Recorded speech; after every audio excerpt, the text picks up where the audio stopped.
We are live. Hello and welcome. It is time for round 4 of the ISRL Division 1 Championship, and as you can see, we are here for the United States Grand Prix. I'm excited to kick things off. My name is Fallen Monkeys, or Eric, in the booth to take you through the action, joined by Jamie, as always. And Jamie, how you doing today? Very good, mate. Sunday evening, and we're here for a race, and it was a fantastic race last time around. It had loads of chaos and eventful race, and we saw different drivers on the podium that we usually have. But today we're here in USA, which is another fantastic track to battle around, especially heading into Sector 2 and Sector 3, where most of the battles are taking place. So I can't wait to see what this USA race has in store for us tonight, or Oh, wherever you are in the neither. world. Yeah, neither can I, and we're doing things a little bit different here this week. As you can see, we're not jumping into our short qualifying as we normally do. We've got our sprint qualifying. So we are just about to jump into a one-shot qualifying here. So it's given me Calvin to ride on board here. So Jamie, do you want to take us through a lap, or do you want me to do the honors here? I'll do it for you. So we're going All right. uphill into turn number 1, then blind corner, head into turn 1, down into second gear we go. We hit the apex. He took a bit too much curve, which could compromise him just a little bit on the entry. Now at the exit as well, turn 2, flat out, turn 3. You really want to attack all of these corners, take a lot of curve on all of them. A bit of hesitation there, a bit of correction. Double right-hander here, and flick it in through this left-hander, avoiding that sausage curve on the entry. Take it out wide to get a really good entry, attacking these corners well uphill into turn 9, gets a really good exit. So those first few corners from Calvin, very smooth, as our first retirement is rotation. Coming into turn number 10, then hit the apex. You really want to set yourself up really nicely there, because if you're in the race behind somebody, you want to get that corner absolutely spot on so you can attack them all the way down here and be in their DRS, or essentially defend as well. Try and get a much better exit out of that corner. Into this heavy braking zone, then braking at the 100-metre board, down through the gears we go, into second gear, hit the corner. You can take a lot of that curve, essentially cut it as well, and into the tricky third section where the tyres will be at their best in the on this part of the track then. So going out wide through here, be really, really careful on the exit. Very easy to lock the left front up, which he doesn't do. Very nice exit there, double shifting as well. Triple right hander, here we go, then absolutely flat out in these modern day cars. Now the penultimate corner, flick it in. Goes a bit deep through there, might cost him just a little bit. Now into the final corner we go, then hit the apex. Get back on throttle immediately, DRS comes to yours very quickly, and Dan goes quickest with a 31.0. So what a fantastic lap time from Dan there, he got it spot on. The problem is though, these drivers are put to their test because it's a one shot, you only get one chance only. You mess up in that one chance, you can see yourself further down than you really want to be in qualifying, because in qualifying you get a few chances like 2, 3, 4 laps, but in one shot around this track, wow, you're going to get it absolutely spot on. Yep, absolutely had to be perfect. And as you were taking us through the lap there, I was taking a look at the timing tables. Looked to be a very good battle between Wouter, Nathan, Izat Kush, Dan, of course, being involved there too. But Dan was sort of sitting in fourth for the most part here in that in that one-shot qualifying. But I think absolutely nailed that final corner, nailed the exit, and just got exactly what he needed to to jump ahead, snag that pole position as we head into our sprint qualifying session here. Funny that we qualified for the qualifying, but that is the case here. Just to quickly go back through, now that I've got a little bit of time here, so we just had our one-shot qualifying, which sets the grid for a 25% raise here. Now, this 25% race will set the grid for the full 50% race we know and love here. But of course, that's essentially the gist of it. But also, we've got points to give out here for our sprint qualifying session. And just to run it through, here at the end of this 25% race, first gets 10 points, second gets 8, third gets 6 points, fourth gets 4, fifth gets 2, so points for the top 5, and of course, a fastest lap point available to anybody on the grid, regardless of where they finish. So, a couple points to give out here in this sprint qualifying, and of course, in the 50% race, our point system, that remains unchanged, so still standard points there. But Dan taking us through for the formation lap. And all right, so I didn't quite look at the tires for qualifying, but I can see the top 10 all set them on the soft tires. I think everybody went for the soft tires here for that run. Now you can see Nolan down in 11th in that McLaren. Nolan and Carmentelis opting for the medium tires, so going for a bit of a reverse strategy here. So is Coxie in 14th, as well as Major Viking down in 17th. So an interesting call here, maybe looking to go a little bit longer, or just purely to be on that fastest tire when the pit stop time does come, somewhere between lap 7 to 9, I'd say, based on my experience. But it's gonna be a good race here, I think, and already you can see a couple drivers going wide in the formation lap, really taking the entirety of the track here. But honestly, I'm excited. Jamie, I hope you are too, for this new format we've got in store here. First time we've done this, but I think it's going to be a good success. Loved it in both Division 3 and Division 2, and I'm sure it's going to be great here in Division 1. So here, let's get everything set up and ready to go. We'll have to see how Dan can handle the start of the race here. Can he get the jump? Will we see Wouter maybe get a jump like he did last week in Imola? Or will we see, I guess at this point, a familiar face of Nathan creep up near the top off the start in third? That's all to play for, and I mean, Nathan really slowing up here in that formation lap, just trying to get as much heat as he can in those tires. But the grid is going to get set up.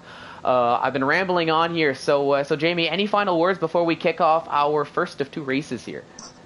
And if the top 2 gets a really good start, if one of the top 2 gets a really good start, they need to cover the inside line, because the inside line is the most preferred way to get into first place here. We've seen it many times, especially in the real life events as well. So if Walter gets a good start, he needs to get the inside line into turn 1 and get ahead of Dan. If Dan gets a good start, he needs to go to the left hand side, cover the inside line and take the lead away. Or if one of the guys on the second row get a good start, we'll see what happens then. I'll take you through the lights. Yep, so here we go. Up to 5 red lights for the sprint qualifying. Very quick lights here, and we're off as the drivers head down towards turn 1. And you can see Nathan very quickly moving towards that inside line, but it is going to be Dan who holds on to P1 through turn 1. Nathan and Wouter, though, side by side as they head towards turn 2 and turn 3. Are they going to go side by side through the S's? No, not quite, but you can see a little bit further behind. It looks like that's AJ and he's at Kush. He's at Kush not having a good start. He was around 4th or 5th, but down to 9th now. So I think he got caught up in the kerfuffle of turn 1. But a very good start from Dan as he hangs on to the lead. Nathan up into 2nd, Welter down in 3rd, and there's Pease who goes up into 4th, overtaking QVR Campbell as they take the left-hander to head down the long back straight for the first time here this race. Let's get the track map up for everybody just to have an idea. But you can see DRS, or the tow, I should say, very powerful here around this track already without DRS even being activated yet. Drivers trying to break that slipstream here as what's going on down at the bottom? XL Tin Can, Jamie, and having a little bit of a battle as I think Jamie was falling down the order a little bit. Oh, never mind. I thought Tin Can lost it there, but Jerome heading down as he goes for a little bit of a spin there, getting back on track, but not the start Jerome wanted. And what's going on with AJ? He's just caught going very slow through that sweeping right-hander. Does he have damage on that car? We don't have a good vantage point here. And he is going to dive into the pits, so I think there is a little bit of front wing damage on that Mercedes. So very unfortunate for AJ Wuhan, as that's an early pit stop here right at the end of lap 1. I didn't see no evident damage, so it must be light damage for AJ, but obviously light damage is a massive effect here because first and third sector you need all the downforce you can to stabilise the car, but that's a shame for both Giroud, Visser and AJ. Giroud, Visser down there in P18 on the soft compound tyres as Nolan gets past Larkin in an unusual place it seems in the first sector, but he makes his way through. Has Larkin got a bit of damage? The way he's turning in looks like he's suffering massive understeer. Jamian is all over the back of him, Tin Can as well, so Larkin then as we head into turn number 11, Jamian will go down the inside, launches it, And yeah, he gets past Larkin, but a big contact there from Tin Can as Manu Viking has spun and reset to track as well. Probably shouldn't have mentioned that because you get caught, but yeah, Manu Viking down in P18 there. He just a bit optimistic trying to go down the inside of Tin Can, who tried to go down the inside of Larkin, but 3-1 didn't go there, and one of them ended up taking the pay for that. As rotation, they've been overtaken by Jamu on the soft compound. So it goes a bit deep, still makes the corner though, and he stays ahead of rotation to claim P18 away from it. But that was a fantastic launch, it must be said, from Dan. Fantastic launch, wasn't threatened at the start, and Walter fell victim of Nathan there, and Nathan then into P2 and is putting pressure on Dan ahead as DRS then is enabled next lap. We're about to see some more action. Yeah, and I mean, it goes to say, I think, I'm sure, before I go to that, it looks like XL Tin Can had a little bit of a moment through that sweeping right-hander as he fell down the order. You can see XL Larkin, he is taking a pit stop, so I think that does confirm a little bit of damage there on that car. Jamie, like you were thinking as they were going through Sector 1. So it is going to be an early pit stop for XL Larkin and Tin Can in the pits as well after that spin. But just to go back on that, Nathan, taking your advice to heart, Jamie, off the start, very quickly moving towards that inside line, going into turn 1, and he did reap the benefits of it, getting ahead of Wouter, nearly getting Dan, but Dan, I think, just had such a good launch that he was able to hang on to that P1. But you can see DRS is now activated, so Nathan on the charge. He doesn't look like he's gonna be close enough. No, just a little bit too far back, as we've got another yellow flag here. I think that's Manja Viking really not having a good time on that left-hander before the long DRS straight.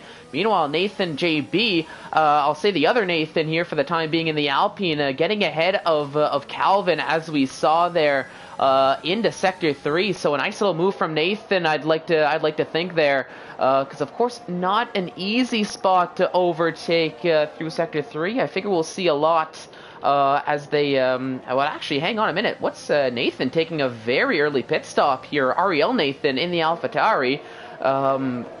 I'm not too sure if he has damage or if he's just trying to get off those soft tires, figuring might as well just get on the mediums, try and undercut.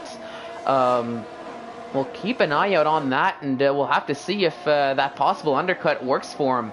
He is going to have some clean air, which I think will play to his advantage, but of course he's not going to have the benefit of the slipstream of DRS from drivers ahead of him there, which down that back straight has proven to be very very powerful here around this track.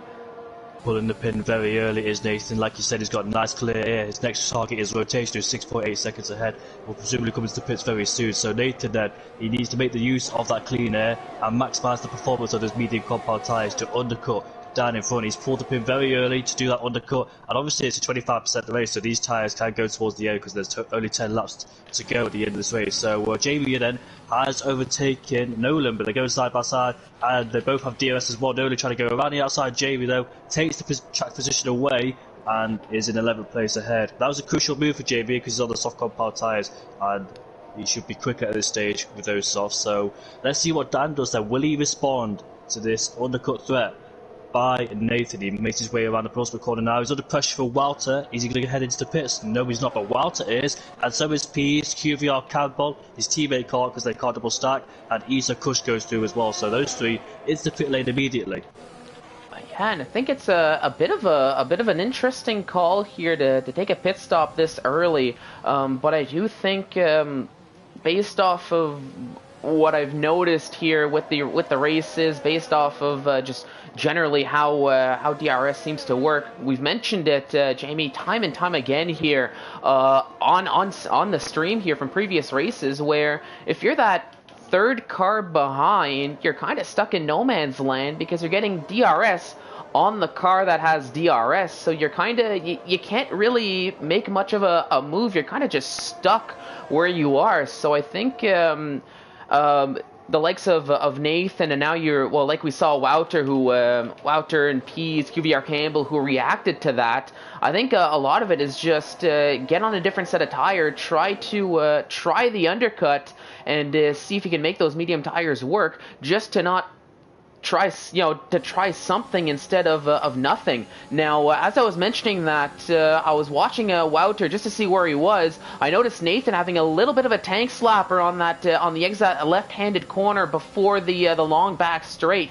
So we've seen the likes of Manja Viking have issues there, but it's looking to be possibly just an AlphaTauri problem, as there was Nathan as well having a little bit of a struggle with those, I'm thinking with those medium tires on that exit. And now you can see Dan, XL Rocco, Isaac Kush, they're all reacting to everybody else. Nathan JB as well, so it looks like those soft tires here in Division 1 are falling off a lot quicker than what I had initially predicted, thinking they were going to go to lap 7 on them before taking that pit stop.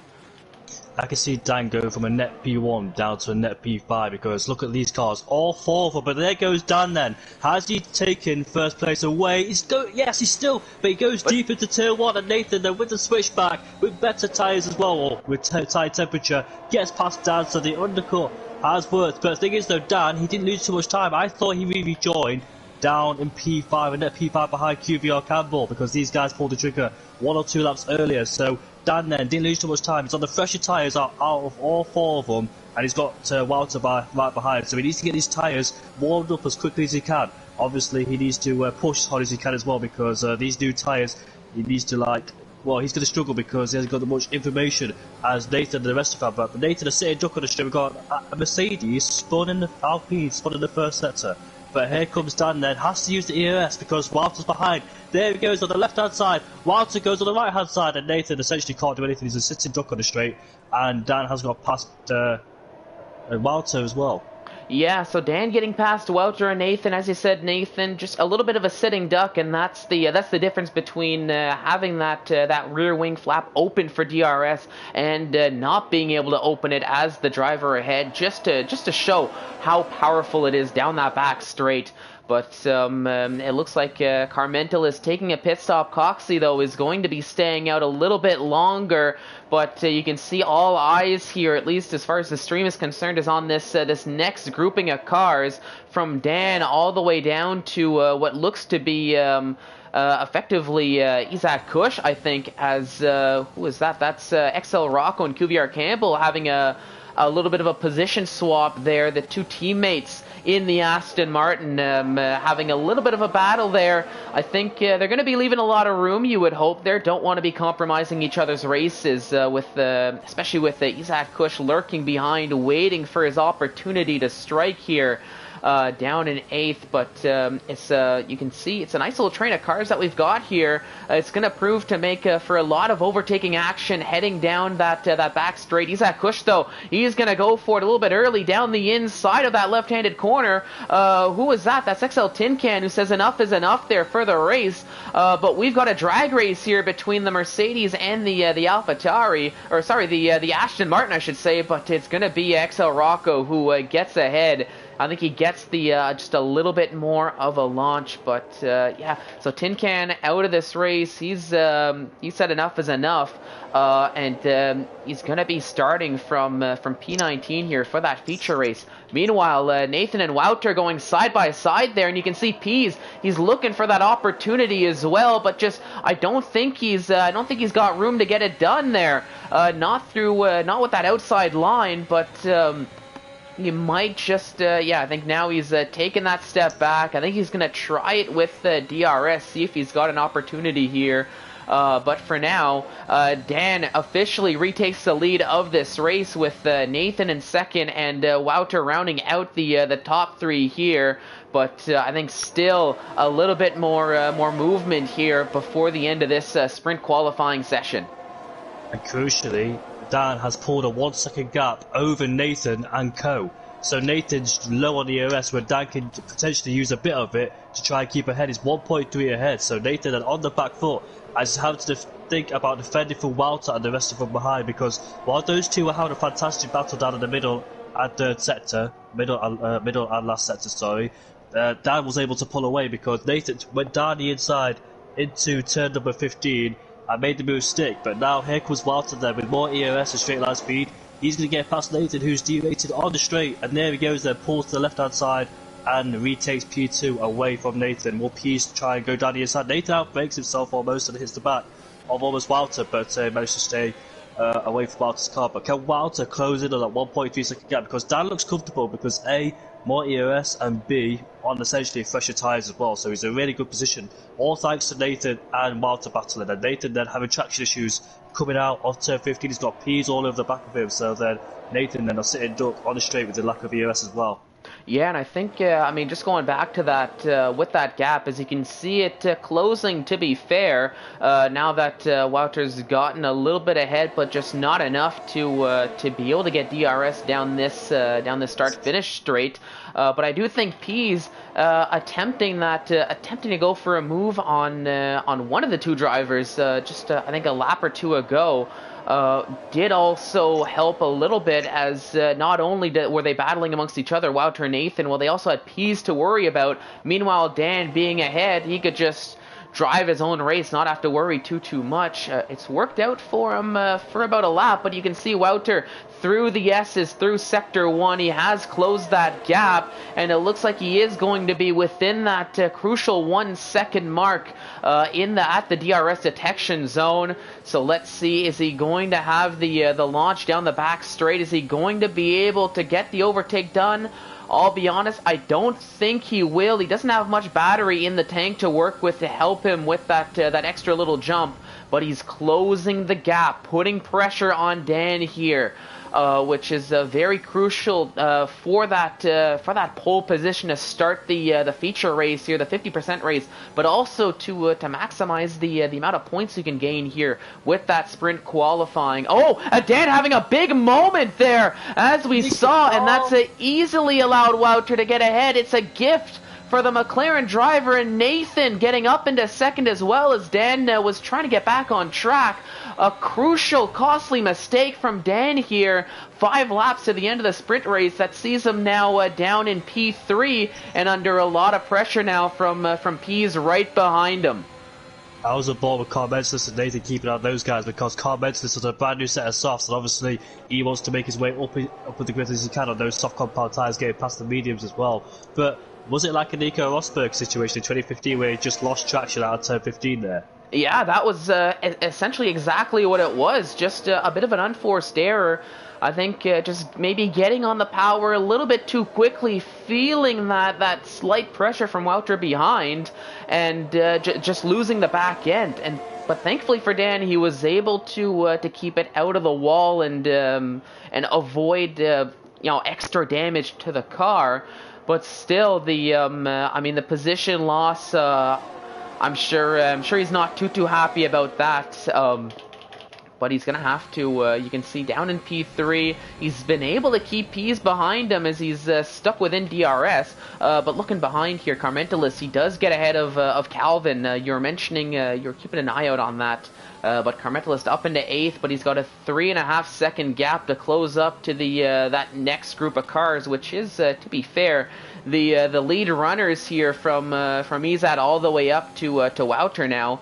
Meanwhile, Nathan, JB, and Coxey side by side here, the Haas and the Alpine, but Coxey just finding a little bit more traction with that fresh set of soft tires compared to Nathan, JB's mediums, so he's able to head back into P10 as he's trying to follow in Carmentalis' footsteps to charge up the field here.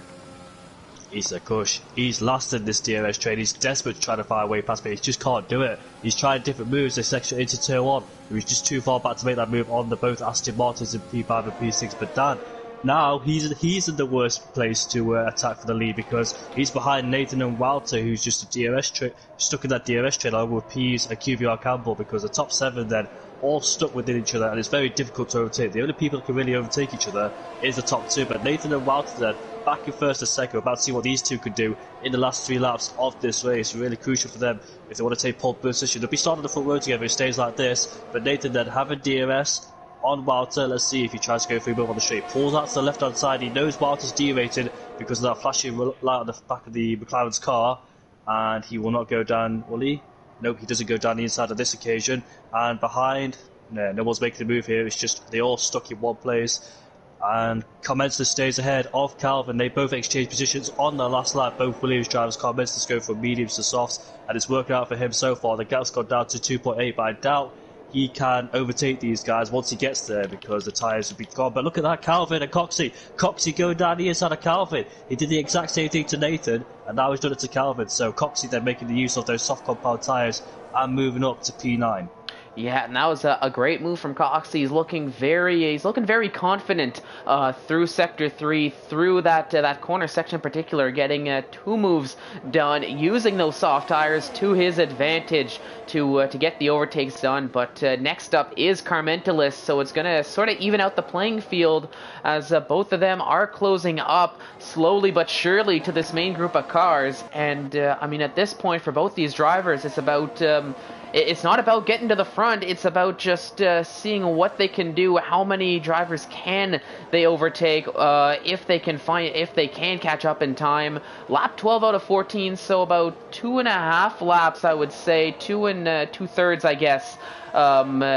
Technically speaking, we'll see if that's going to be enough to both close that 2-second gap and attempt an overtake. But of course, the latter is going to be a lot harder than the former, I would think, and already the former is going to be a little bit difficult given the amount of laps left in the sprint qualifying. But back at the front, down with DRS, Welter still able to hang on, but yeah, P's going wide as QVR Campbell gets ahead up into P4. You can see XL Rocco, I think he tried to go for an opportunity. He's going to chuck it down the outside, or I thought he was, but just, of course, going around the outside of that corner to attempt an overtake is very difficult, even on the best of days for the best of drivers. So I think for Pisa, a little bit of a tank slapper for him there as well, but thankfully not going to be too much of an issue as he's going to remain in P5. But I think P's starting to feel the tire wear, starting to feel the pressure just a little bit. As further ahead, you can see QVR Campbell. I think he tried to maybe show Dan he was thinking about a move, while realistically probably not planning on truly going for the overtake, just trying to force into an error, getting the mind games in a little bit here on this penultimate lap of the sprint qualifying. And we've got a yellow flag here, as that's Jamian, who had a bit of a moment through the S's, as he's down in 14th. He gets back on track, but that could be a little bit of a gift to the likes of Larkin and AJ Wuhan, who are closing up behind. Larkin getting ahead, and so does AJ, too, for that matter. Lap 13 out of 14. When will Nathan plan his attack? Won't be the penultimate lap, or will he leave it down to the final lap? He's closing, pulls out, and he goes down the inside. Into turn 12 we go. Then he's got to move stick. Yes, he has. Walter getting a much better exit out of there. Bit of a tank slapper going on for Walter there, but Nathan stays ahead of Walter then. So will Walter try and save up his ERS store later for the last lap of this race to go for? Late move, Coxey though is fighting with Carmentalist. Into P8 he goes, so that's crucial for him.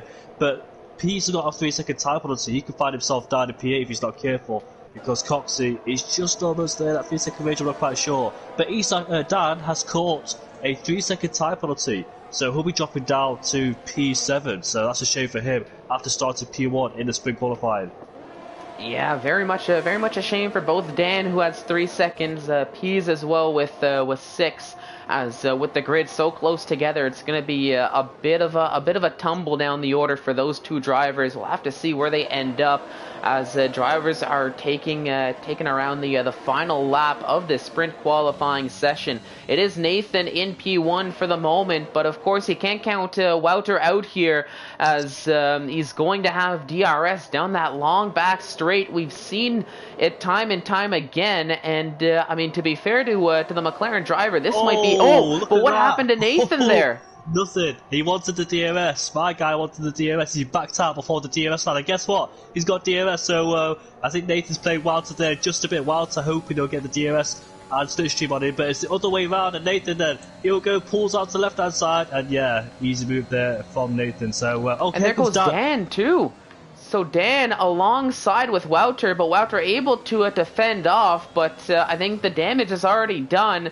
Nathan taking a bit of a tactical gamble there, as that could have ended a lot worse for him, but he made it work, slowing down just in time for that DRS detection zone, getting temporarily losing out that position, but getting ahead in the long run, as barring a catastrophic moment from Nathan here around the final corner, which, to be fair, we have seen before. Nope, coasting it around, and it is going to be Nathan who takes pole position. Wouter, though, will be starting on the front row of the grid here on in P2, and then you'll have an all Aston Martin second row, QBR Campbell, XL Rocco, third and fourth, with Isaac Kush rounding out the top five.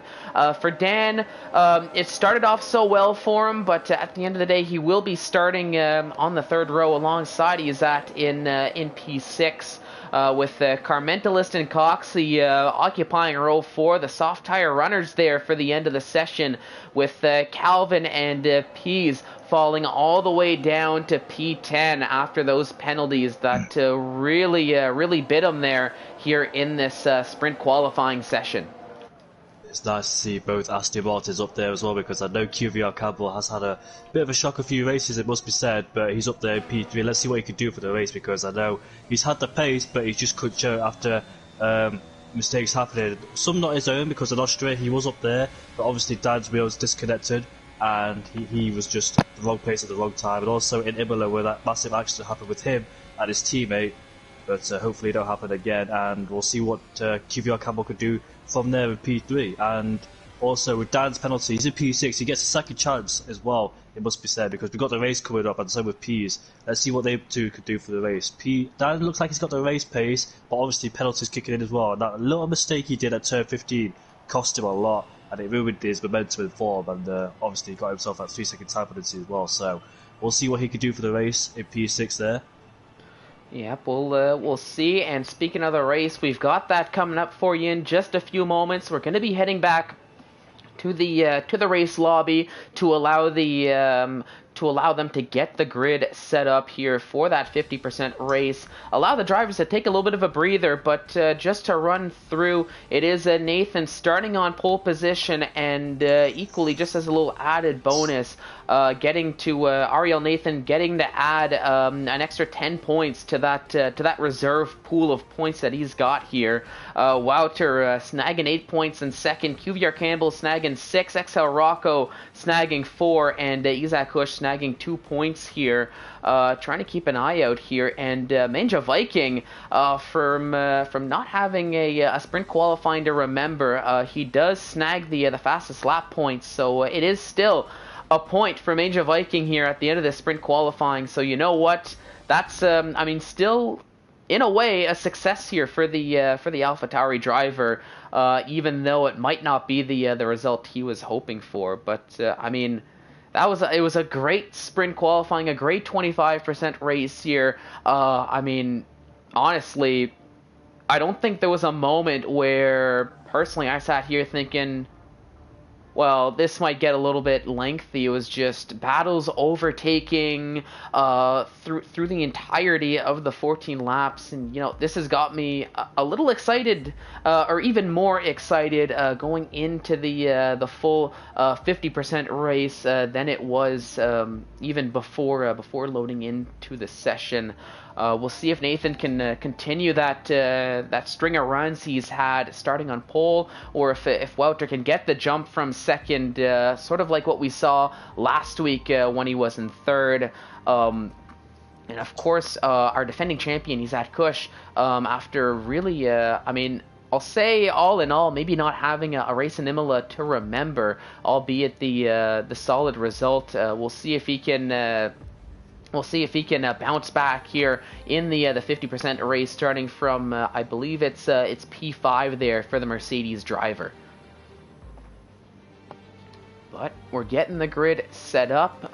We're down to 18 runners now, so we lost a couple in the process. So we're gonna have to get some invites sent off. Let's see, who are we missing? We're missing a McLaren, and hang on, I'm apparently blind here. I can't see. Oh, and we're missing a Red Bull too. It was right beside the McLaren, of course. Just to go figure there. I don't know if we do have the Red Bull seat filled. Normally that is Mark, but for his involvement in I'll call it the incident last week. got the call from the stewards having to sit out here for this United States Grand Prix. So a little unfortunate there for the Red Bull driver, but fret not for all the fans of Mark out there. He'll be back next week, business as usual, I'm sure. And there we go. I think we got the McLaren back in here. That's Nolan there, who is back in. So I think we just got to get the grid set up, and then we'll be ready to jump in to the main event, the race. And I know I'm excited. But here, for the sake of filling in time, Jamie, I got to ask, bold predictions going into this race. What have you got? I thought you were a man that don't like making predictions. That's why I ask everybody else for predictions. I expect a really good race. Judging by the grid, it's going to be a big DRS train again, and I think the pit stops will decide who's going to make it out of front and who's going to be stuck in that DRS train like we saw. And whoever makes the most mistakes. I watched last it was 4 months ago, obviously, last season's race, and Wouter won that. It was Issa Kush, Wouter, there was Jer involved, there was Silla involved. I think Silla was one of the people that picked up a podium due to everyone's penalties. But Issa Kush won the race on the track, I think, and he fell down, and Wouter won. So whoever gets the less penalties, and whoever makes the least mistakes, probably win or get a podium of this race, like we saw last season. And also Dan and Pease also dropping down those positions, they could affect their race. But hopefully we'll see a really good battle. But in terms of sprint qualifying and sprint race, it's really interesting for the viewers, but as a driver you hate it, because some drivers, they take a few laps to get really into the groove of qualifying. I'm one of those drivers where in qualifying, my first lap is not great. Sometimes I make a mistake, like lock up or lose traction, or in general make a mistake with validation. It takes me like 2-3 laps to properly get a lap time on the board. But some drivers can really get into a groove very, very quickly. They switch on like this, and they just set their lap time, whereas other drivers might take a bit of time to get into the groove. And if it comes to sprint qualifying, those drivers can really, really struggle. And those drivers who do switch on like that will benefit. So that can make or break your race going into the next race, which is here with the 28 lap race, like we saw with Giroud Visa. Because I also noticed that in other sprint previous races for Giroud, it's not really gone well for him. This is the second occasion that he's been in this sprint situation, and it's just not worked well for him. So he could be one of those drivers that doesn't switch on as quickly as others do. So it could be a massive advantage for others and disadvantage for some. But for me, I love short qualifying and long qualifying as well. But one shot is not for me, because I definitely won't set a good lap time. And obviously, if you start outside the top 10, you'd be under a big disadvantage. Depends where you are in the top 10 as well. If you're in P11, you could go for that medium choice, because everybody in the top 10 will be on the softs in one shot. So if P11 won't be bad, but elsewhere like P16 or wherever you are down there, can really have a massive impact on your race coming up. So yeah, that's my opinion on the one shot. It's really nice to watch in the race, because it spices up things a little bit, and it's a bit of difference as well, and versatility. But overall, it's a good idea. But as a driver, I'd hate it. yeah, and that's that's something I kind of have to agree with you. Like, I'm here in the comms booth, I'm loving this one-shot qualifying sprint race. I'm sure everybody watching at home can probably hear it in my voice how much I'm enjoying this, as we got the grid set up and ready to go. But I mean, a couple hours ago, as a driver running the Division 3 race, did I ever feel the jitters going into that one-shot qualifying for, exactly what you had mentioned. I'm the type of driver, I like to get into a groove with qualifying. I'll get a lap in, get a feel of the car, but with one shot, you can't do that. You just gotta jump in, hope for the best, and of course, one little mistake can just make or break it for you. As we've already seen, and especially in a track here, like here in Coda, where I'll use the S's as an example. You take a lot of curb, but there's a couple of those corners that you're really lap after lap just on the limit of the amount of curb you can take, and just one tiny little mistake, well, that'll do it for you. But we're going into the race now. We'll see how that'll benefit the drivers here. Having that extended break, well, actually, we'll see how that'll affect the drivers, is what I'm trying to say. With that extended break, getting the grid set up, I think some might benefit for it here, just having that moment of breather, of zen, with the time it took to get the grid set up. Others, well, they like to just jump straight in. We've already seen it in Division 1 that drivers tend to be ready to go right off the bat after qualifying into the race. So for some, they'll just end up being out of the mindset, a little bit similar to I'll say like a lobby restart due to a glitch. But with 20 seconds to go, drivers, if you have the streams up, the other thing, of course, that we hadn't mentioned, don't forget your setups, drivers, or else you are really going to be having a bad time running that preset 3, that balanced preset. I'm sure most should have remembered their setups, but we might it might be something we'll be able to tell quickly enough who's got it, who doesn't. But formation lap number 2 is kicking off with the grid. Nathan leading the way as he's got the medium tires, and it seems to be an overwhelming majority of the drivers choosing that medium tire to start the race, and I do have to agree with them here. You've got Nathan, Wouter, QVR Campbell all on the mediums. XL Rocco in 4th, he's got a set of soft tires on, and Dan as well in 6th has got the soft tires as well.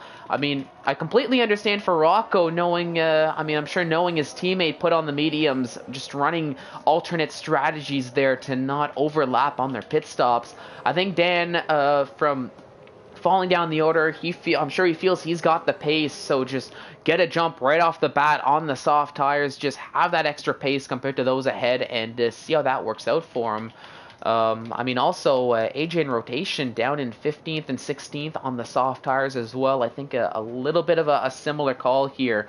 Just get the jump here, try to gain some positions early in the race with the cars bunched up, rather than near the end of the race when everyone's got the groove. DRS has been flying. All that wonderful stuff. We'll see how that'll play out, though, as, Calvin and Nathan JB come into contact, so they get sent back to the grid a little bit early. Not ideal for their formation lap programs there. The medium tyre, I hope they enjoyed those cold mediums. Going to have massive understeer into turn 1, so they're going to watch out as well. Being down there in the midfield, because the medium tyres takes longer to heat up as well, so they're going to really be compromised on the back foot at the start of this race. But Rocco's job then, he has to get a really good start off the line and see what he can gain. There's 3 cars ahead of his teammate, McLaren of Walter and Nathan. Can he get a really good start and try and take the lead of this race on lap 1? Let's see what he does, but expect him to be really quick at the start. And Dan as well. Dan's had a really good launch in the last race, so could we see a repeat of that in this race and see what it gains from him? AJ rotation, expect them to have a good start down there in P15 and P60, being further back on the grid and being later to arrive on the grid. They should have the heated soft tyres and have a really good launch off the start. But Nathan and Calvin will be compromised then due to being disqualified earlier on. Yep, so we'll see how that'll play out for them here, being on the slightly colder tires here there with the start. I saw as you were talking, I saw Pease had a little bit of a moment there that could have in theory worked to his advantage, getting a little bit of extra heat in that tire, which might actually benefit him here for the start of the race here. We'll find out as we've got 3 lights, 4 lights, and 5 red lights for the start of the race. The lights are off, and here we go. Take 2 for real this time as the drivers head towards turn 1. Already Dan getting ahead of Izat Kush, but it's going to be Nathan who hangs on to P1. Oh, there's a little bit of contact there between Rocco, Campbell, and I think Wouter, as Rocco gets up into second. QVR Campbell and Wouter, I think, were having a little bit of a side-by-side battle for a little bit, but we've got a yellow flag. What happened here with the yellow flags, as I think that might have just been Ariel Coxey having a moment as he's way down the order. You can see the Red Bull of Jerome and AJ Wuhan in the Mercedes that had a little bit of a side-by-side battle there through the S's in Sector 1, but it's going to be AJ in the Mercedes who hangs on to that position. But Nolan now getting involved as they're heading down the back straight, nearly 2x2 in the midfield here as everyone's trying to get ahead. But XL Rocco with the soft tires doing exactly what he had planned in his program, taking the lead of this Grand Prix as he got a jump, overtook Wouter to get up into second, and then overtook Nathan with the help of that long back straight. I'm sure used up a little bit of ERS, but he is flying here on this first lap, putting those soft tires to work here as he takes the lead of this Grand Prix. Nathan JB gets ahead of Peace, but Peace trying to go around the outside. It's his triple right-hander on lap 1 with heavy fuel, and Nathan then stays in front of Peace. But that was a fantastic launch off the line for Rocco. Had the inside line to take Wouter. A bit of contact there, but hopefully nothing major. And he takes the lead in this race as well. Got past Nathan on the straight, used the ERS, and that's really crucial for his race because he can't afford to be stuck behind the medium runners who are going much longer than him. And Dan as well in P5 only gained about 1 position as Pease goes back on Nathan. AJ trying to go around the outside of Nolan, but Nolan has the track position. AJ ran out of road there, but I saw Coxie, I think he got squeezed off or hit, and he went off the track completely, let everybody through because of the unsafe release where everybody's so close together, bunched together. He didn't want to come back on the track and just cause a mess. But Rotation has a 3-second time penalty on lap 1 as Tinker gets Calvin. He's been overtaken by Jamie. I'm not sure if he has foot wind damage there because he's really slow at the moment, being stuck down there in P18. Jamie's got past him and Calvin is just struggling down there. But yeah, lap 2, Nathan then in the DRS range of Rocco still, but Rocco then has to use the third sector to just pull away. And Dan is right behind QVR Campbell, and he goes to pull alongside him to overtake him for P4. So that's really crucial for his race as well, to make the use of those soft compound tyres while they're last now. And yeah, AJ as well down there with Nolan. Does he get down the inside of him? Down the inside he goes, and it's a heavy braking zone in turn 12. They go side by side, wheel to wheel, and AJ is squeezing them there. But will he go back down the inside? Nolan just goes down the inside. Bit of contact between the two. And there he goes, and AJ will have the inside line for the next corner. There he goes then. Should have better traction as Nathan and Jaroon in the background, lingering behind. And he went a bit deep there to Jaroon, but thankfully didn't collect the back of Nolan. And AJ then just makes P10. He's understeering because he put a lot of energy into those tyres in that third sector, just heated them up quite a lot, and that understeer just kicking in very early doors in this race. Yeah, so I mean, AJ and Nolan were essentially battling, through that left-hander before the long back straight, and I just couldn't help but not watch that as they were side by side.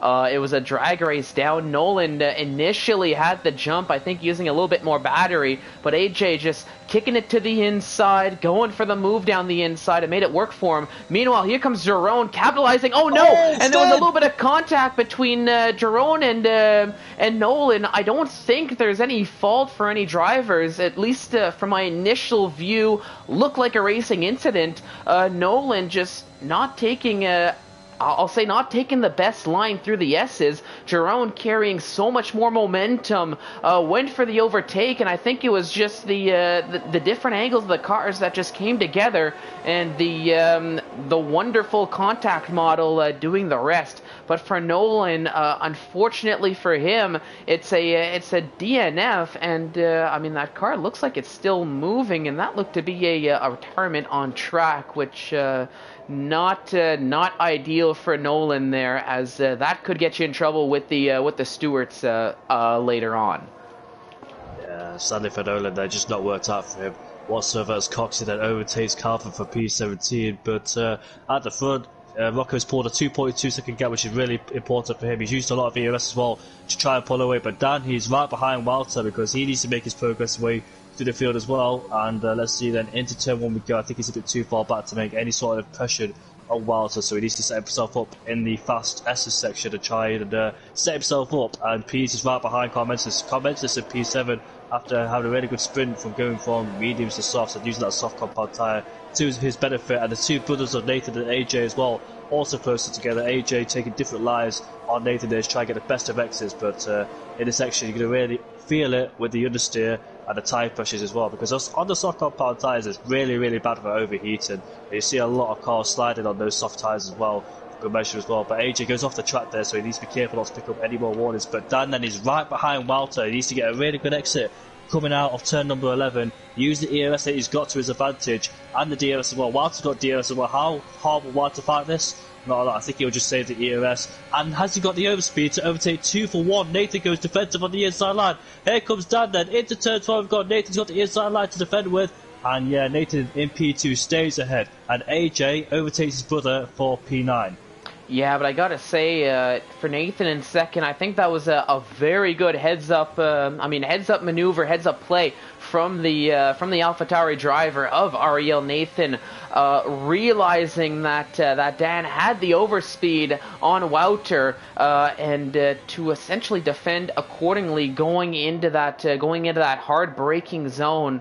Because I think had Nathan just been caught napping, just stuck to the outside as it seemed like he was going to do, I think Dan had that move done, and we'd be talking about Dan making a beautiful double overtake into that braking zone. But Nathan, a solid heads-up play there from him, sticking in second. And for Dan, I mean, he got one overtake done, but now he's got to get the other one done. But I think with those soft tires, if he can keep it through the S's, the Ferrari driver should be able with DRS to get the overtake done, just maybe one lap later than he was ideally hoping for.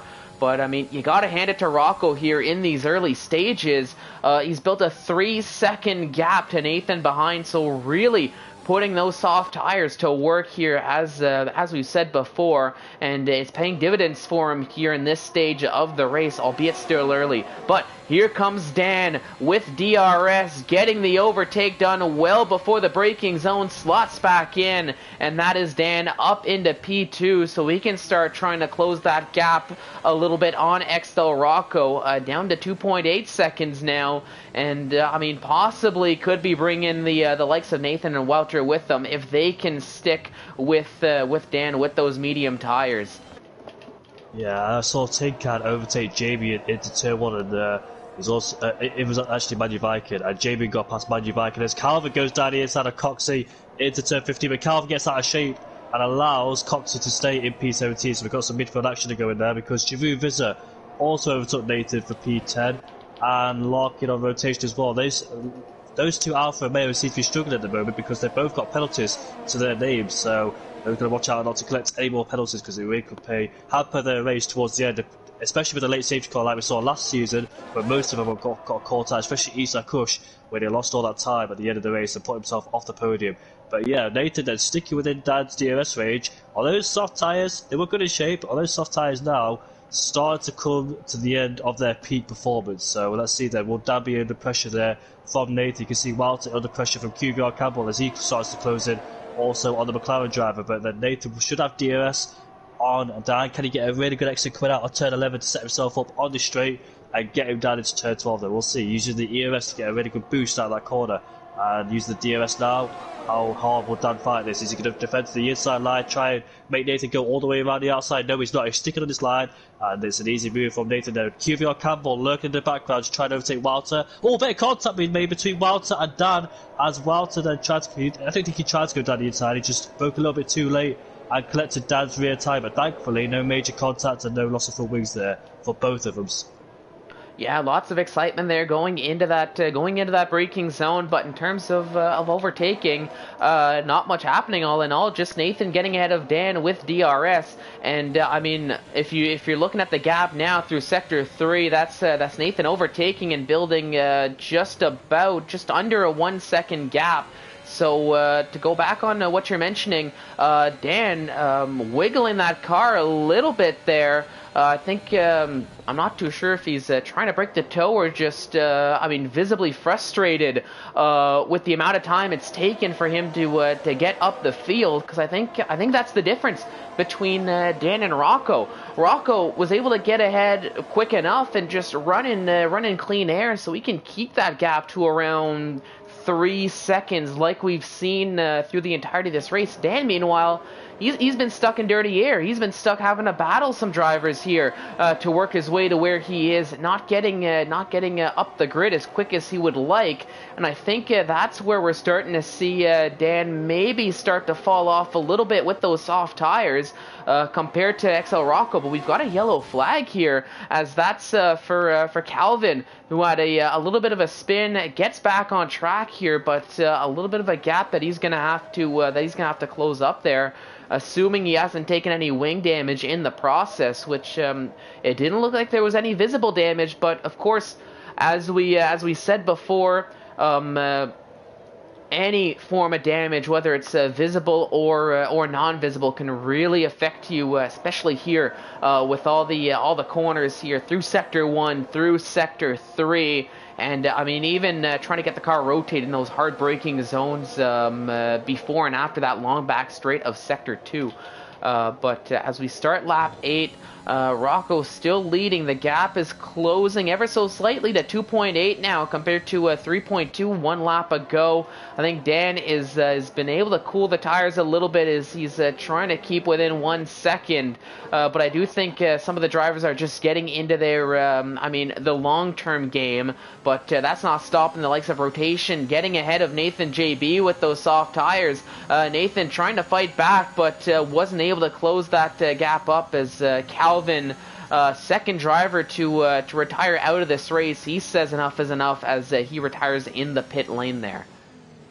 Dan just hovering around that 1 second gap. He's just 8/10 on that line, so he does get DRS. He was just slightly outside the DRS range, but on the detection point he was in, so he was able to close back in on the DRS range. But like you're saying now, Nathan is starting to close in on Rocco as those medium tyres are now in better shape in comparison to the soft compound tyres. So let's see then how early will Rocco pit to avoid being overtaken there. But Issa Kush is right behind QVR Campbell, but like in the last sprint race, he was last in that DRS train. He still can't do anything about it as Nathan re-overtakes Rotation. Those two had a really good battle because the last lap, those two were fighting side by side in that third sector, and they're doing it again. So Nathan in Rotation. Nathan was behind Larkin, but Larkin was able to pull away thanks to those squabbling for P12 there, and Giroud Vizza also behind Nathan.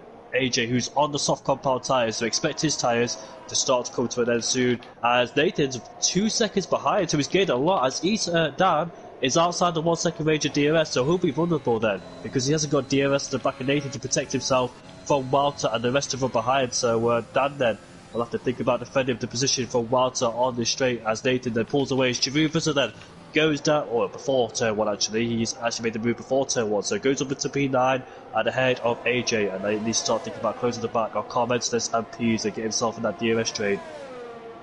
Yep, and I think we're starting to see here as Rotation. Oh no, that's Nathan JB who had a spin there. I thought they were just having a battle on track, but Nathan getting back on. Very unfortunate for the Alpine driver there, as he's now down in 17th, gonna have to close that gap up here. Back at the front though, gap between Rocco and Nathan 1.6 seconds now. So I think Rocco is starting to feel the tire wear on those soft tires. Along with Nathan, I think being aware of that and starting to push maybe a little bit more on those mediums to try to put a little bit of pressure, build that gap. You can see he's out of DRS there, or he's got Dan out of DRS detection, who's also on the softs, as he's starting to fall back a little bit. I think we're going to see the soft tire runners take a pit stop sooner rather than later here in this race, which, to be fair, they are right around the window. Rocco staying out for one more lap, but Dan says enough is enough. He's going to dive into the pits. I think unsurprisingly there that Dan's the first to bite with the extra battling he's had to do on track just to end up where he was before that pit stop. But that does allow Wouter to get back up into third, but with a 2 second gap between himself and Nathan, very similar tire wear there, both on the mediums. Wouter's gonna have his work cut out for him to try to close that gap and get within DRS, or else he might remain a sitting duck to the likes of QVR Campbell, Isaac Kush, who are behind him in this, I'll say, second, train of cars, so to say. Yeah, and Nathan has closed up to the back of Rocco. If he doesn't overtake him on the straight, he could find himself being held up behind Rocco, and that will allow Walter to just close in slightly as XL Tinkan overtakes Jamie and then for P12 in this race. But Nathan, I think he's too far back to make any sort of move on Rocco, so he has to stay behind him in the third sector. But Rocco then, and QVR Campbell has got past Walter for P3, so he makes the move down the inside. He gets later on the brakes than him, and he makes the move. So let's see then if he can close the gap on Nathan, who is stuck behind Rocco. But I think Rocco should pick this lap because he can't afford to waste too much time, because once those guys where it goes from mediums to softs, he needs to make that time up on those medium times when Rocco's on it. And he's also got Dan to fight with as well, so he has to watch out for Dan during the undercut. As Rocco then, will he go into the pits this lap? Yes, he will, so he doesn't want to waste too much time being on those soft compound tyres. And Nathan will have DRS on the straight, being behind the detection point. Got to be careful, because I noticed Nathan has gone out of track bounds a few times, so he can't afford that to do more than twice, otherwise he'll pick himself up by penalty, which he doesn't need in this race. No, definitely not. And I'm keeping an eye out on Dan, who's down in 16th right now. I just want to see where he's going to come out in terms of, or where he's going to end up in terms of Rocco. And I think it might be safe to say that he's going to get ahead. No, actually, he's not going to get ahead. So Dan behind XL Rocco. So I mean, Rocco's still ahead of I guess his main competitor on the softs, but they're down in 14th position right now. So still going to have to work their way up here. But of course, with a lot of the medium tire runners having to take a pit stop, but Rocco taking a 3-second time penalty as well.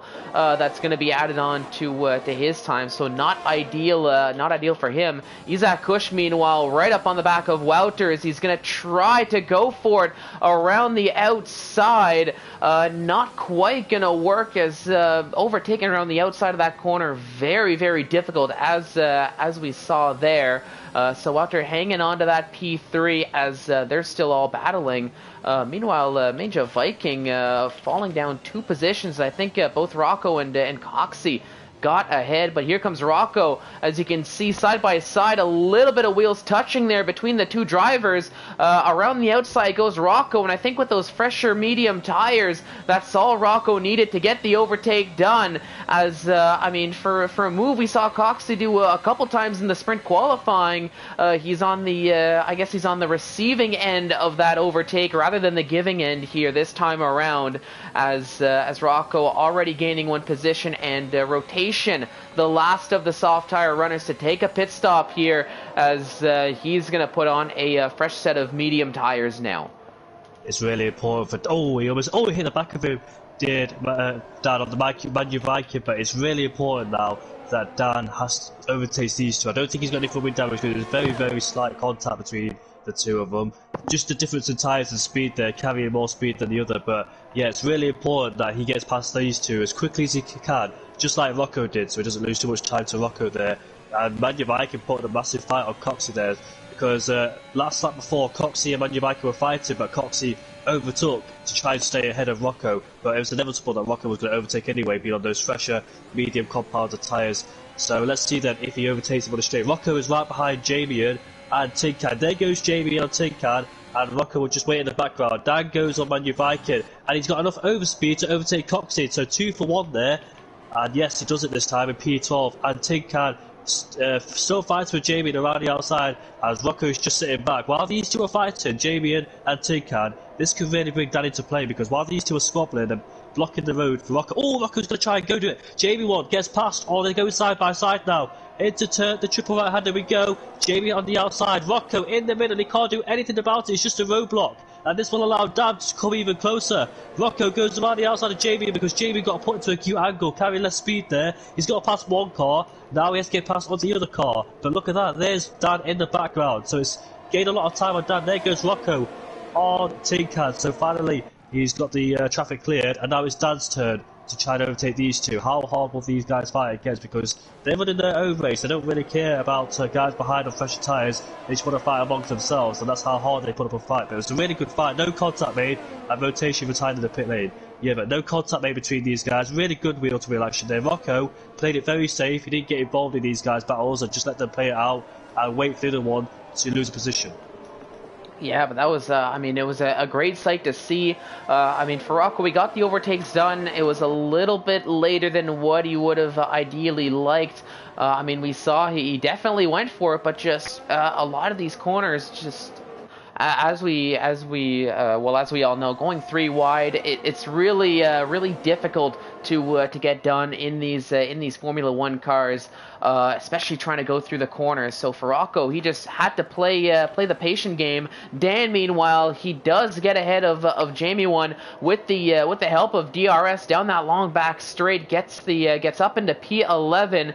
Now he's got to get ahead of Tin Can, who's a little bit further ahead, but meanwhile, for Rocco, he does crucially get Tin Can out of that DRS zone, but not gaining nearly as much as what I initially thought he would be there on that gap to XL Larkin with the clean air that he's got to work with. But back at the front here, Nathan kind of in cruise right now was QVR Campbell feeling a little bit of pressure from Router behind, but 3 seconds separates P1 and P2. So for Ariel Nathan, once again, he finds himself in the lead of this race, and he's pulled a gap, and he's just been able to do a great job just managing that gap to the driver in second, and essentially forcing the driver behind to, well, if you want to catch up, you're going to have to do the pushing, because I'm pretty comfortable with where I'm at here with this 3 second gap to you. So we'll see how that's going to play out. Wouter, meanwhile, with DRS as he's closing down the back straight. Got it down to about 0.2 of a second, right up on the gearbox there in the braking zone, but not enough to get the overtake done. So Campbell doing what he has to do to keep that P2 here. Meanwhile, Dan, 1 lap later, does get the overtake done on XL Tin Can. But, I mean, he's got a 2 second gap to try to close up to XL Rocco there just to get up on the back of him. So the overtakes from Rocco, getting them done sooner, has proven to be beneficial for him here, as they're in P9 and P10. But could be in a decent spot here once the runners ahead of them do take their pit stops to get off of the medium tires. Then it's just a matter of how much of a gap they can build, knowing that they're going to have quite a few soft tire drivers that are going to be putting the pressure later on in this race. Yes, indeed, but in this situation like this where Nathan's pulled away, it's so hard to try and close in, especially a track like this, and not just this track, like the British GP, Brazil, Bahrain, any other track. It's so hard to go back in the 1 second range of DRS and try and close in, because you've got to think about defending from behind, because you're dragging a whole bunch of cars in that train as well, so you're more thinking about defending than rather catching up. But Manu Rankin's got off the track there. I'm not quite sure if he and AJ had a bit of contact there, so hopefully he doesn't have any front wing damage there for his sake, and it looks like he's got up and running again, so yeah, thankfully no contact there. He just went off the track, and AJ is fighting with Coxey there. I think AJ went for an aggressive move. He had to go for it, of course, because he can't afford to get stuck behind a person that's older medium compound tyres, and now he's on the back of Coxey, and he should find this move very easy with the DRS on him. And Dan then, he's 2.8 seconds away from Rocco, so it looks like Rocco's pulled the gap then ever since Dan made that move, because before the pit stops, AJ's got past Coxey for P. Oh, the contact there. Yeah, there's P13. a little bit of a battle there between the two of them, but AJ gets the move done to get up into P13 with the help of DRS. And I mean, I'm trying to keep an eye out here on this on these front runner train being led by QVR Campbell. And I mean, I gotta think Isaac Kush, he's got to be probably one of the most frustrated drivers here in this race, as it seems like he's got pace, he just can't quite seem to make any progress here, being that oh so dreaded third car or more in behind that DRS train. You can close the gap in on Wouter, but with both having DRS to work with, it essentially nullifies it, and just putting so much more pressure on the exits of the corners, which, to be fair, both drivers are nailing lap after lap. And I mean, also to be fair for QVR Campbell, he's done a great job defending even without that benefit of DRS to hang on to P2. You can see Wouter once again using some battery, trying to close up, shows for a move down the inside, but once again just unable to close enough of a gap to try to overtake into the braking zone. So it's another lap of close but not close enough here for all these drivers stuck in this DRS train near the front. We know Isa Kush's got a pace around here because last season he was fighting with the lead with Wouter, now they're fighting for P2. So Isa Kush there just being in the wrong place at the wrong time for him, for his sake, because he was last in the DRS train in the sprint race and now he finds himself in P4, but in a better position. As there goes QVR Campbell, then pulls the trigger to go on the soft compound tyres. He wheel spin. And Isa Kush as well. Yeah, Staff has a massive moment there on oversteer.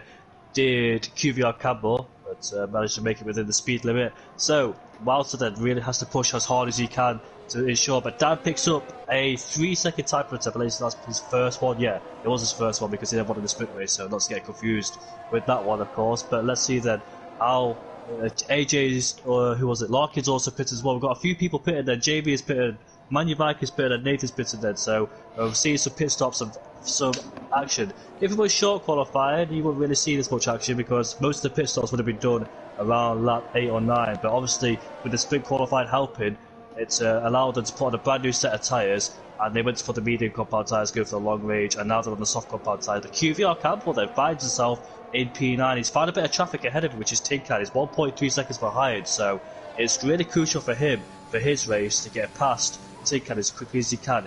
Giroud Visser has got past Continentalist for P4, and yeah, so QVR Campbell then, he's not in DRS range, he is in DRS range, but he didn't get DRS because he was 1 second behind on the detection point. But there goes Isa Kush then on his teammate. I don't think those two fought out way too hard, but Isa Kush then wants to stay with QVR Campbell. You don't want QVR Campbell to just pull away, and it was really crucial that was his teammate there, otherwise he would have lost a lot of time. But QVR Campbell then is right at the back of Tinkan. I suspect those guys in front will pit, but goes down the inside into the left-hander we go and makes the move stick. So Isa Kush then has to follow as quickly as he can. Nathan, Wouter, Pease, Carmentalist have got in the pit lane. Giroud Visser has decided to stay out there to go for extra laps on those medium compound tyres, but Isa Kush is right behind Tinkan, and he's really happy that Tinkan went to the pit lane there, not to hold him up. Let's see where QVR Campbell then slots into this. Has the undercut worked for QVR Campbell? Has he got out ahead? There's one car put out of the pit lane. Who is that car? That car is Nathan. Oh, he's getting a lot of time, hasn't he? Yeah, so yeah, he's getting a lot of time. Yeah, so QVR Campbell making that undercut work wonders for him, closing that gap. It was around 3.2, now down to 1.1. But of course, he's gonna have to close a little bit more to get into that wonderful DRS range here through the S's. We'll see if, I mean, interestingly enough, we'll see if Dan can play a little bit of a part here on those medium tires, as he's back up into third with Rocco well ahead here, as he's got a nice little gap between himself and Dan.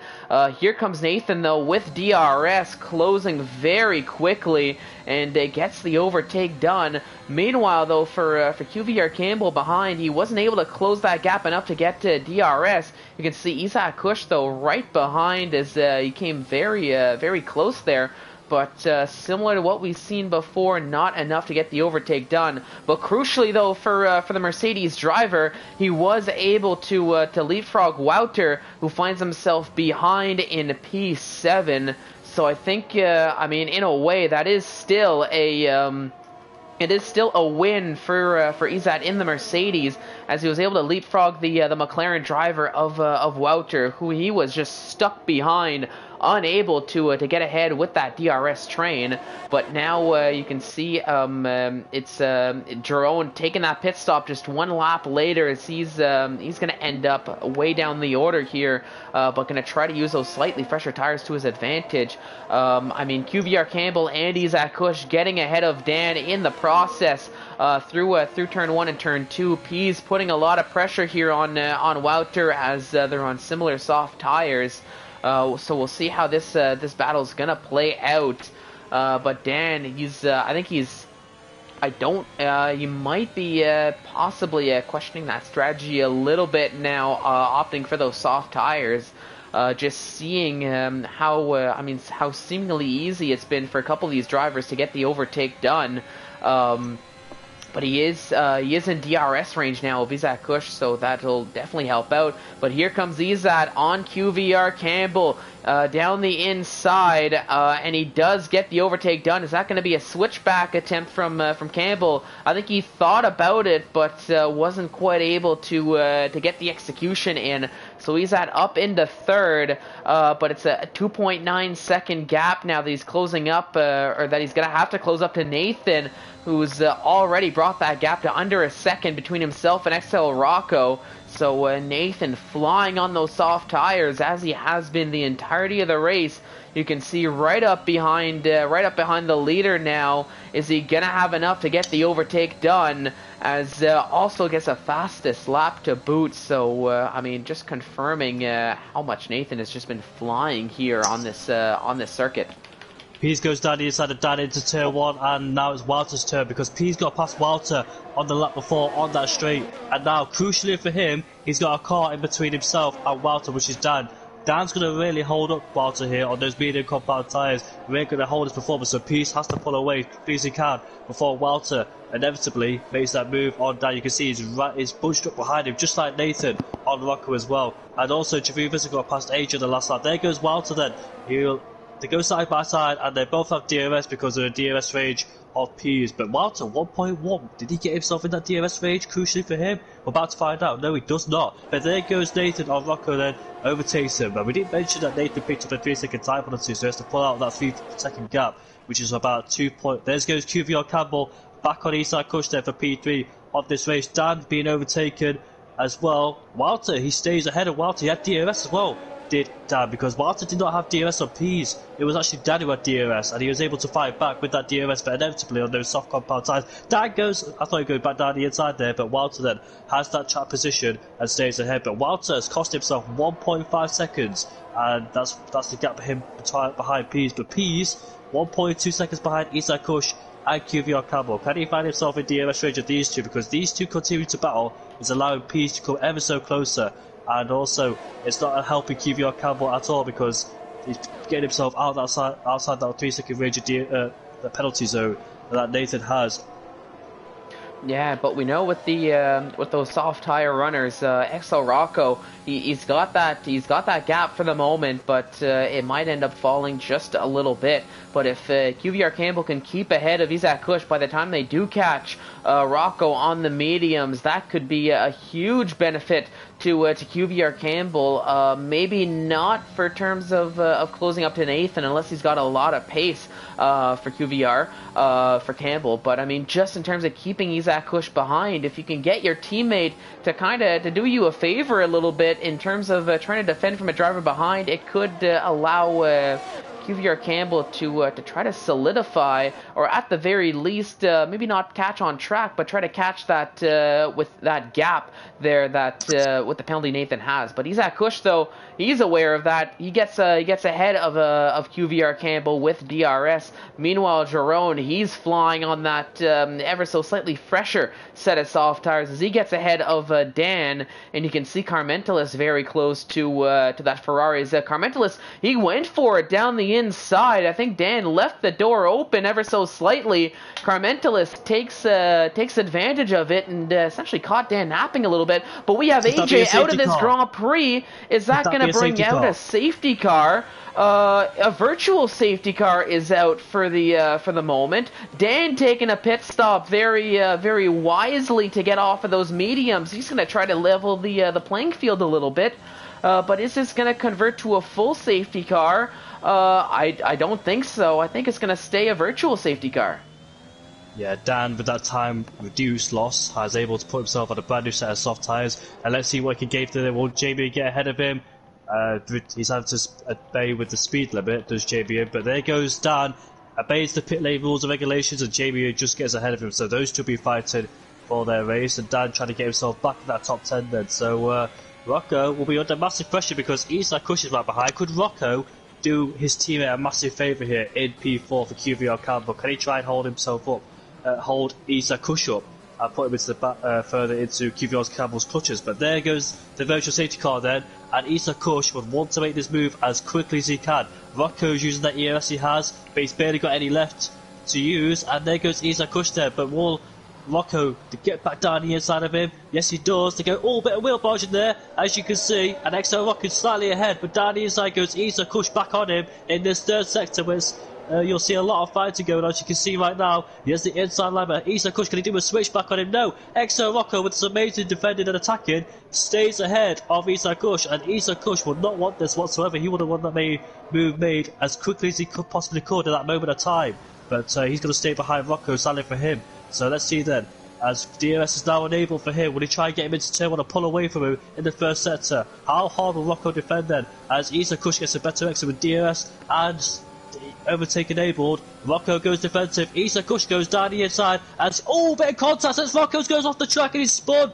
Half spins the car, off the track he goes, but P's going around the outside. He gets pushed off the track by QVR Campbell. They go side by side, and QVR Campbell just stayed ahead then. QVR Campbell was actually under pressure from P's and on that straight, and P tries to go around the outside, but QVR Campbell getting his elbows out there and staying ahead. He stays in the battle with Isa Kush, so it's all going on there. I'm not quite sure what happened between Isa Kush and the Aston Martin and Rocco there. Did any of them move on the straight? I'm not quite sure, but back of the battle for P2 there between those guys, as Walter's closed in, and Giroud is right behind Rocco though, so he needs to get past him to join this fight for the podium, but he's got a 3-second time penalty over his name, so really crucial for him there to get a really good exit and try and get ahead of Rocco at this moment of time. Yes, he does. He should be able to with that straight line speed. And here goes QVR Campbell on the back of Isa Kush, taking away that P2 then, so it's all kicking off down here as Giroud does get past Rocco for P6 there.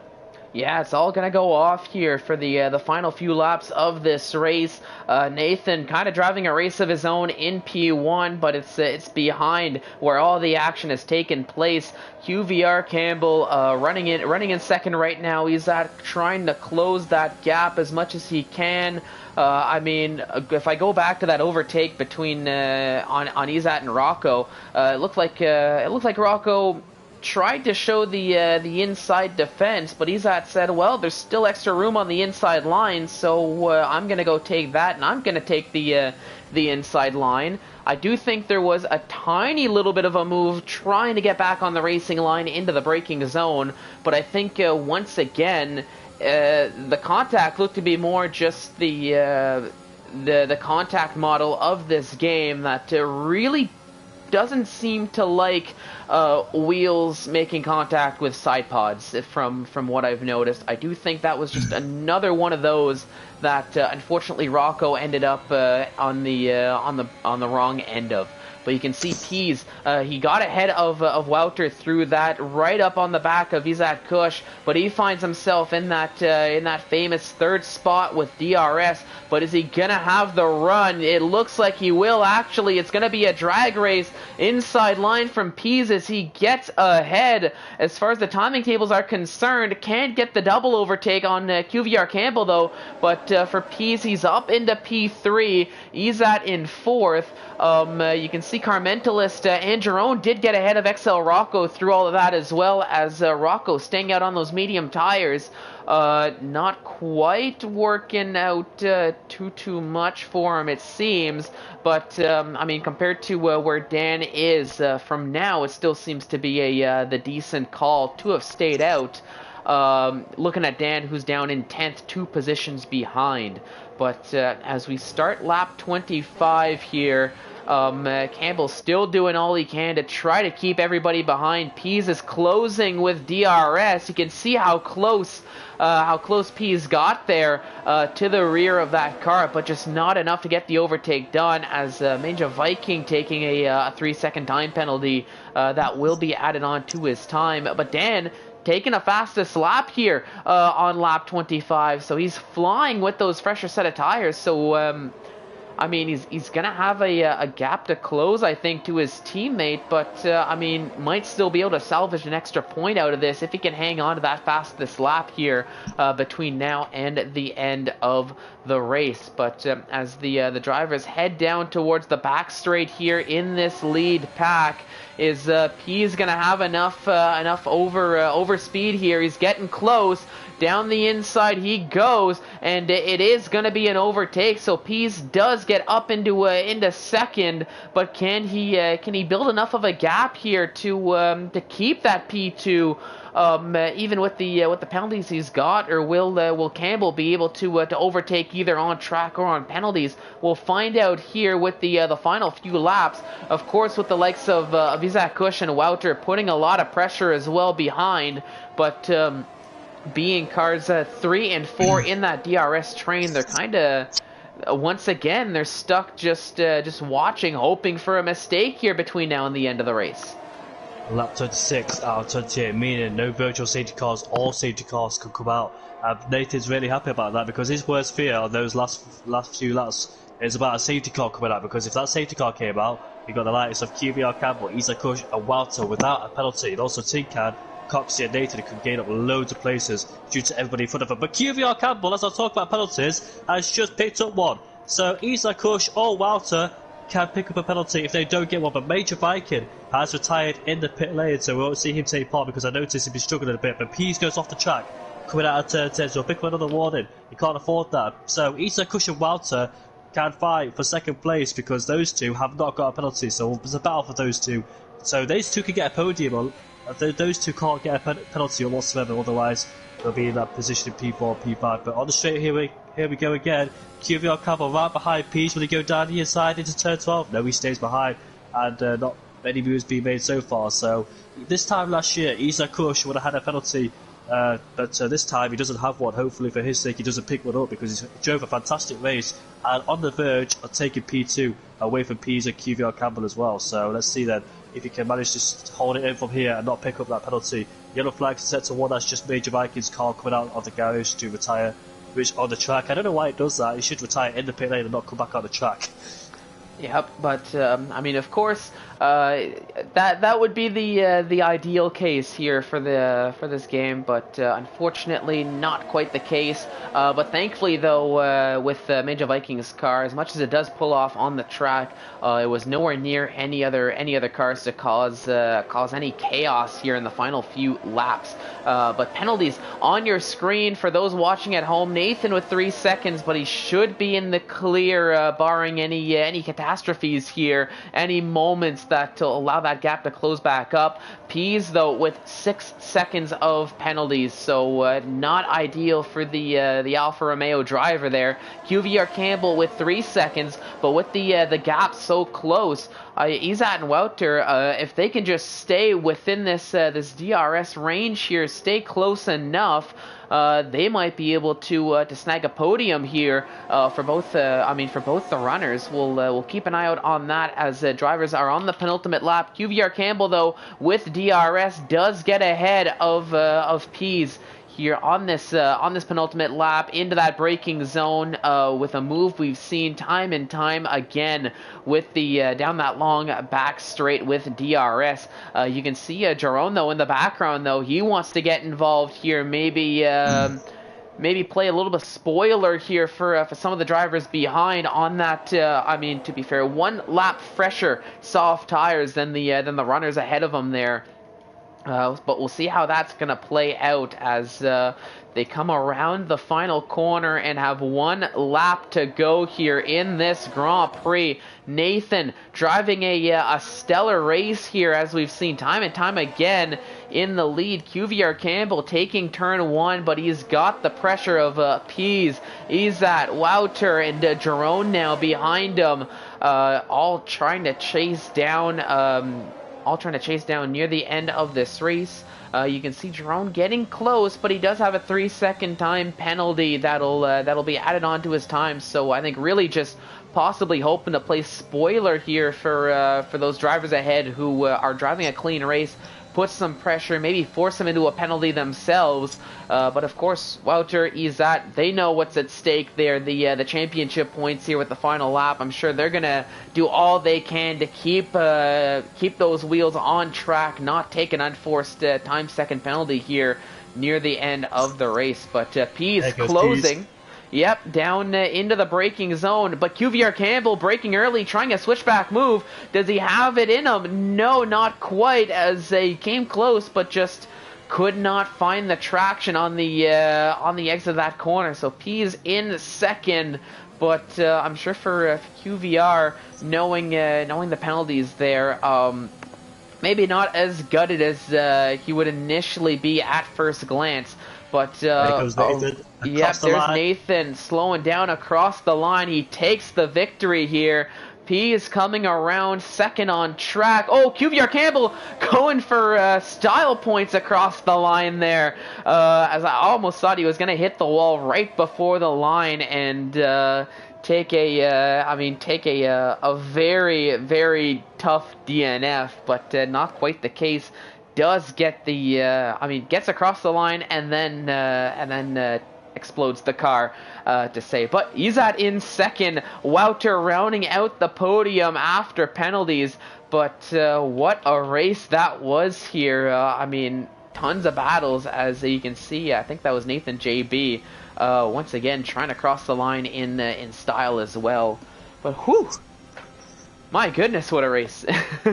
So, as you saw that the medium to soft strategy worked better. The old stone strategy is really powerful around here, and it worked to everyone's effect except Dan and Rocco, who tried soft to medium. They couldn't make up that time they did when they put onto the medium compact tyres, whereas everybody went from mediums to soft. So that was their kryptonite of their race, sadly for them. But Dan picked up the fastest lap of the race, but Nathan drove a fantastic race ever since he took the lead of the race. He just hasn't looked back since. Picked up a few penalties, but still just dominant race for him. It's his third victory of the season. He's on good form this season. Isa Kush, good drive for P2. We'd be really happy with that as well. Wouter finishes at P3. Not a bit happy because he started on the front row. Was hoping to fight with Nathan there, but he got caught up in midfield battle. As you can see, he's left the session.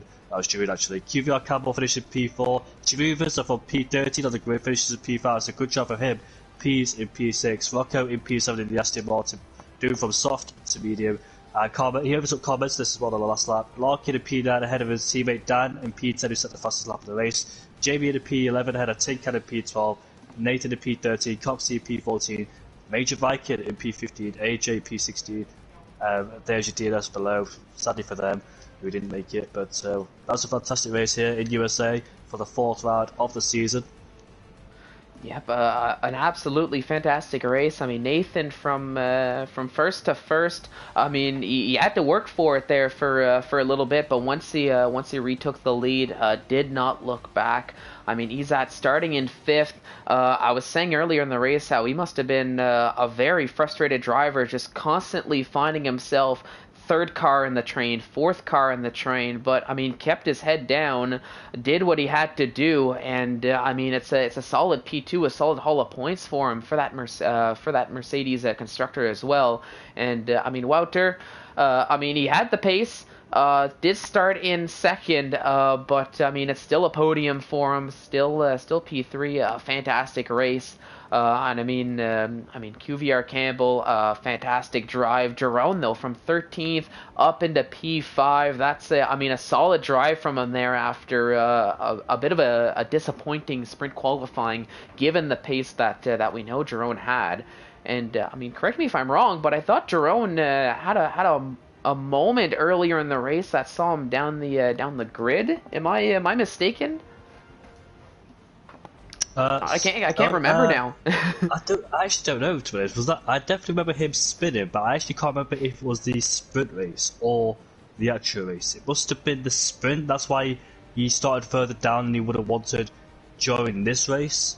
That's why he started P13. Yeah, it was the sprint race because he had to make those positions up to get P13. Then he started P13 in this race and finished P5. Yeah, he did spin in the sprint race. Yeah, he did. All right, so it was the sprint race, but still all in all for Drone and the Red Bull, a solid recovery drive, I'll say, through the entirety of the race weekend to salvage a good haul of points here in P5. But I mean, yeah, that was a great race. I'm kind of waiting for this timer to kick off, but doesn't quite seem to be the case. So you know what?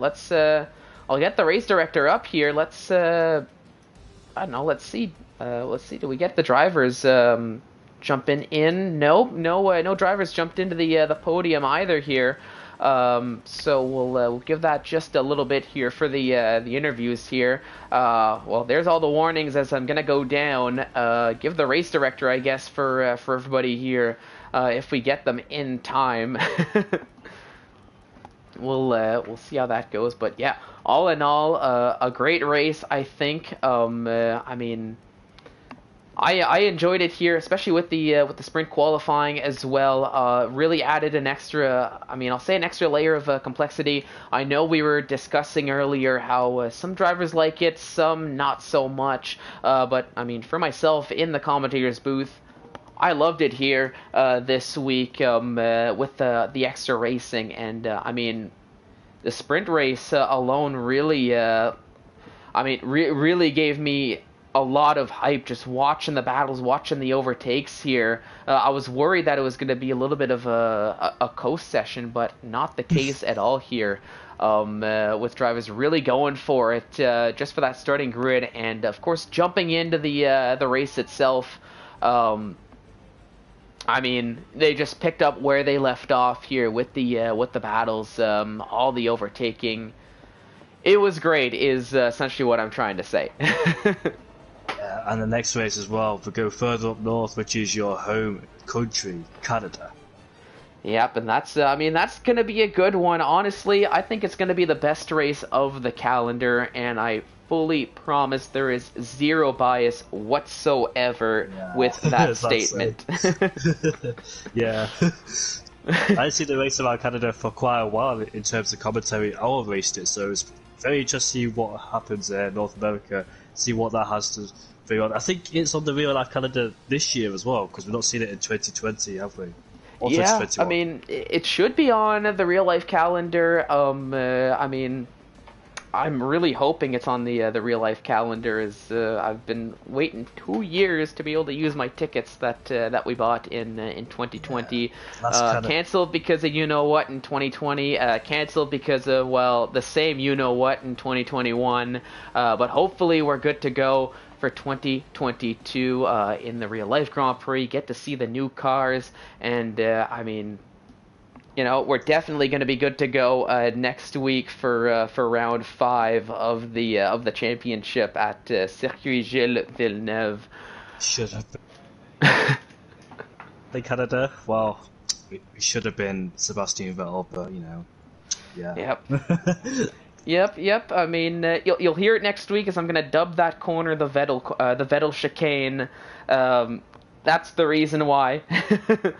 But I think I don't think we're getting any post-race interviews here, as I've been. I mean, we've been rattling for a little bit here on the post-race screen. I know everybody's got the invites for the post-race interviews, but I think they're all effectively out celebrating that race.